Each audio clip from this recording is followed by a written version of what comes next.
Opa, e aí? Eu sou o Lupe e deixa eu te perguntar, como são as suas linhas? Os seus traços são mais retos e confiantes? Você consegue fazer um desenho com poucas linhas ou os seus traços são mais tremidos? Mais incoerentes e deixam seu desenho final com esse aspecto aqui? Bem, no vídeo de hoje nós vamos falar sobre isso, então bora lá. Ultimamente eu tenho feito alguns desenhos e tenho notado que o meu traço e a qualidade das minhas linhas não tá lá aquelas coisas. E sim, eu sei, esse desenho aqui não tá nada bonito, mas o meu objetivo nem era deixar ele tão bonito assim, era mais realmente testar minha régua visual e a proporção em si. Mas falando sobre as linhas ou traços são algo fundamental no desenho. Afinal, o que é um desenho se não um amontoado de linhas complexas? Olha, já posso até mudar o nome do canal pra Filosolup. As linhas também são o primeiro contato das pessoas com a sua arte, e ela diz muito sobre você e o seu desenho. Um desenho simples, por exemplo, pode ter um aspecto muito melhor se tiver boas linhas, comparado a um que tem linhas mais tremidas e não tão confiantes. Por exemplo, olhem esses dois desenhos aqui. Eu não preciso nem dizer qual tá melhor, tecnicamente falando, né? Porém, esse do gato aqui, ele tem uma vantagem. Se vocês observarem bem, eu usei as linhas tremidas propositalmente nesse caso. Porém, isso foi só pra simular a textura do pelo do gato e deixar ele mais realista. Porém, vejam esse desenho aqui agora. Apesar dele estar com esse aspecto um pouco mais fofo, as linhas dele estão bem tremidas e bem rabiscadas, na verdade. Aliás, acho que eu não disse isso ainda, mas um dos meus estilos de artes que eu mais curto e que mais tem ênfase nas linhas é o sketch, que em suma significa esboço, rascunho, algo nesse estilo. Mas o que realmente me faz curtir esse estilo é porque ele é totalmente feito a lápis, sem line art nem nada, é só um rabisco mesmo. E sei lá, no geral eu só acho muito bonito esse estilo de arte mesmo. E é exatamente porque eu quero fazer desenhos desse tipo que eu preciso melhorar a minha linha. Um outro lugar também que é muito comum nós vermos um ótimo trabalho de linhas são os mangás. E se em desenhos normais as linhas já são muito bem utilizadas, aqui nos mangás elas são literalmente obras de arte. Aqui elas podem representar sombras, texturas, sensação de movimento e até mesmo nos ajudarem com a perspectiva, ou em muitos casos só nos ajudar a dar mais detalhes estéticos. Tá, Lupe, você falou, mas e aí? Como que a gente realmente pode melhorar as nossas linhas e fazer desenhos iguais aos artistas profissionais? E bom, primeiro vamos separar algumas coisas. Existe o sketch ou esboço, e nessa fase do seu desenho, se você quiser rabiscar, usar várias linhas, pouco importa. Principalmente se você estiver fazendo um desenho de criação e não uma cópia. Porque quando você tá fazendo um desenho de criação, você tende a testar várias coisas, então você vai acabar rabiscando bastante mesmo. A minha única dica com isso é só faz isso usando um lápis mais fraco, porque se você fizer isso usando um lápis muito forte, na hora que você realmente for fazer a line art, que é dar aquela reforçada no seu desenho,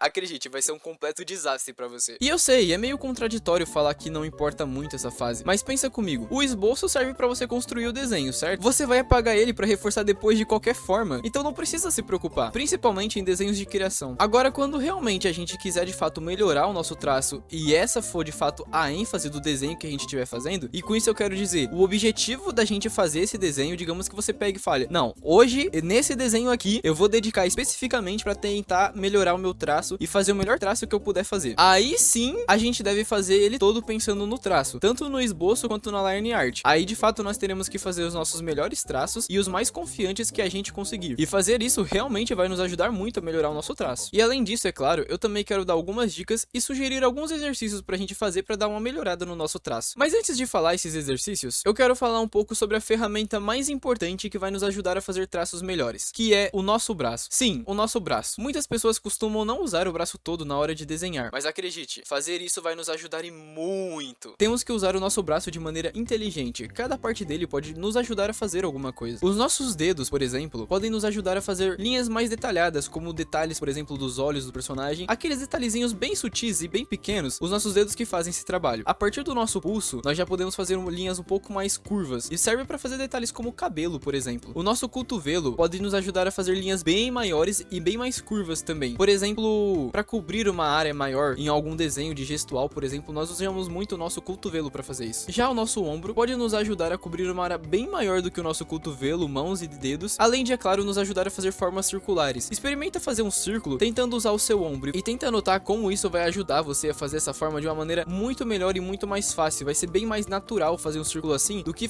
tentar fazer um círculo usando qualquer outra parte do seu braço. E agora que nós já falamos de forma resumida um pouco sobre o nosso braço e as funcionalidades dele, vamos finalmente falar sobre os exercícios. Linhas retas. O primeiro exercício consiste em fazer várias linhas retas de diferentes tamanhos e sobrepor essas linhas pelo menos 7 vezes, tentando fazer com que as linhas fiquem exatamente em cima da primeira linha. O ideal aqui é que a reta fique uniforme, sem pontas e sem quebrar no meio. Aliás, nós devemos fazer isso de uma vez só, ou seja, do início ao fim, sem parar e sem ficar rabiscando e sem tentar fazer a mesma linha várias vezes. Vejam da maneira como esse exemplo eu faço. Eu pego, começo do ponto inicial e vou até o ponto final com um traço só, de uma vez só, numa única velocidade, e é exatamente assim que é pra fazer. E aliás, falando também sobre a velocidade, aqui nós também temos que achar a velocidade ideal para que a gente gente possa fazer, porque dependendo da velocidade que você faça, se você for muito rápido, você pode ter a chance de sair da linha inicial, e o seu traço pode simplesmente acabar indo muito pra cima, e ele vai sair da reta. Porém, se você for muito devagar, a linha corre o risco de ficar muito tremida, e não é o que a gente quer. A gente quer a melhor linha e a mais confiante que a gente possa fazer. E detalhe, tenta perceber que conforme maior for a linha, mais do nosso braço nós vamos utilizar. Com as linhas pequenas, por exemplo, dependendo do tamanho dela, você vai conseguir fazer utilizando somente os seus dedos. E quanto maior ela for ficando, mais partes do seu braço você vai utilizar. Até que na maior de todas, você vai ter que usar o seu ombro para fazer essa linha. E essa é a dinâmica desse exercício. Ele vai te ajudar a ter mais consciência sobre o seu braço, que consequentemente vai te ajudar também a ter um traço melhor. E aqui nesse exercício nós podemos fazer 3 linhas pequenas, 3 médias e 3 grandes. E se sobrar espaço, a gente pode fazer linhas curvas também, como algumas que eu fiz aqui. Essas curvas vão nos ajudar a melhorar o movimento do nosso cotovelo. Lembra que eu tinha falado que o cotovelo nos ajuda a fazer linhas curvas? Então, é basicamente isso. E outra coisa também, não se preocupa se não ficar perfeito de primeira. Eu que já faço isso há um tempo, tenho dificuldades ainda hoje. Então é realmente normal que fique tremida, é normal que acabe saindo em algum momento, que fique aquela linha meio rabiscada ou não tão confiante. Conforme cada dia que a gente fizer esse exercício, a gente vai melhorando um pouco. Então é importante a gente ter constância e melhorar um pouquinho todo dia. A gente vai melhorando todo dia até que as nossas linhas fiquem tão uniformes que pareçam ser uma só. 2. Linhas curvas. Aqui a premissa é a mesma, porém agora a linha é curva e ela deve ir até o final, que nesse caso aqui é o canto da folha. Nós também devemos sobrepor essas curvas aqui 7 vezes e dar uma variada nas curvas, né? Você pode fazer uma curva mais espaçada, por exemplo, uma outra mais justa. Enfim, quanto mais variações você fizer dessas curvas, dessas curvaturas, melhor vai ser, porque é como se você estivesse treinando em diversos tipos de cenários. Então o seu traço vai ficar melhor em diversos tipos de variações e de cenários diferentes. Linhas fantasmas. Esse aqui é simplesmente sensacional. Basicamente, nós temos que começar fazendo vários pontos na folha, obviamente pensando em ligar eles depois. Por exemplo, eu vou fazer um ponto aqui e um outro aqui desse outro lado. E aí, nós temos que ligar uma reta de um ponto até o outro. Porém, antes de a gente traçar essa reta, a gente pode e deve fazer um movimento como se a gente realmente fosse fazer o traço, só que sem fazer esse traço. Fazendo isso, a gente vai treinar o movimento. A gente vai fazer só o movimento, indo de um ponto ao outro, sem de fato encostar o lápis na folha, só pra treinar mesmo. E depois que a gente tiver confiança de fazer isso de uma vez só, a gente realmente vai pegar o lápis, colocar na folha e riscar de um ponto até o outro, tentando fazer isso de uma maneira reta, que a linha fique reta, obviamente, e também tentando fazer isso de um jeito que a linha não fique curva, não fique tremida e realmente ali chegue no ponto. Se caso você passar, digamos que passe ali do ponto, não acabe não chegando, tudo bem, você pode simplesmente fazer uma outra linha e tentar de fato acertar o ponto ali. Agora, se ela ficar tremida, se ela dar uma curvadinha, não tem problema, deixa desse jeito mesmo e só refaça essa linha se de fato você não tiver alcançado o segundo ponto. Mas se você alcançou o segundo ponto, mesmo que tremido ou mesmo que curvado, deixa desse jeito mesmo, porque isso é até bom pra você dar uma olhada, que você vai percebendo conforme for passando o tempo a sua evolução e como você errava muito antes e passou a errar menos agora. É exatamente por isso também que o nome desse exercício é linha fantasma, porque você vai ficar treinando como se você fosse fazer uma linha realmente, só que não vai fazer. Você só vai fazer ela depois que tiver feito algumas vezes de forma fantasma, vamos assim dizer.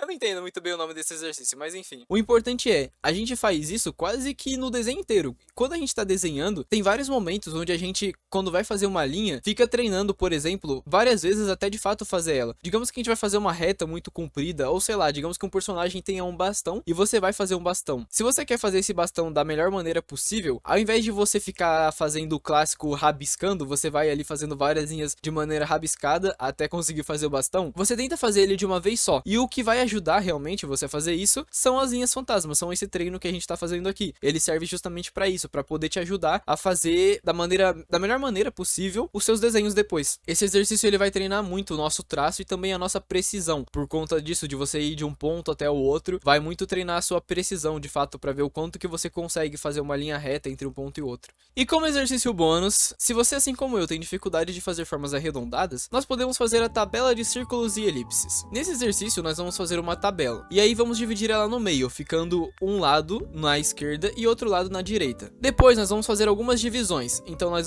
podemos, digamos, dividir ela em 3 partes a mais, e depois que a gente fizer isso, vai ficar dividido, né, do lado esquerdo e do lado direito, como tá aqui, dividido também entre algumas linhas que a gente traçou aqui no meio. A gente agora vai fazer algumas formas, tanto na esquerda quanto na direita. Por exemplo, a gente pode traçar aqui uma linha no meio, pode fazer um triângulo, digamos, enfim, qualquer coisa. Você pode até fazer 2 retas, não importa muito a forma. O que importa é o que a gente vai fazer agora. Depois que você tiver feito aí as formas em todos os espaços que você fez, a gente vai fazer círculos do lado lado esquerdo e elipses do lado direito. E detalhe, esses círculos precisam ser feitos de uma maneira onde o primeiro círculo e o segundo não entrem um dentro do outro, eles fiquem exatamente um do lado do outro. Então tenta fazer ele exatamente um do lado do outro e ocupando o maior espaço possível dentro daquilo ali. Eu sei, é um pouco difícil de fazer no começo, mas fazer isso vai ajudar a gente a tanto melhorar as nossas elipses e círculos e também o nosso traço, que a gente vai ter que desenvolver isso fazendo esse exercício aqui. E é justamente nesse exercício que a gente vai utilizar muito o nosso ombro. Lembra que eu falei que a gente usaria muito o ombro para fazer formas arredondadas? Era disso que eu estava falando. Esse exercício aqui é praticamente todo feito com o nosso ombro, que vai nos ajudar muito a fazer círculos melhores. E agora, falando um pouco sobre todos esses exercícios, você pode fazer pelo menos um deles antes de você desenhar ali, como se fosse realmente um aquecimento, só para você soltar o seu braço, soltar o seu traço ali também, e garantir que quando você vai desenhar ali, quando você for fazer o seu desenho, o traço vai sair um pouco melhor por conta do treino que você fez. E bem, no geral é isso. Antes de encerrar aqui, eu só queria agradecer vocês também pelo apoio que eu tô tendo aqui com os vídeos. A gente chegou a 1K de maneira que eu realmente não esperava. Foi realmente muito rápido, num período muito curto. E isso foi, tipo, uma coisa que foi muito surreal pra mim. E o engajamento também subiu bastante. Tem muita gente comentando, tem muita gente dando like,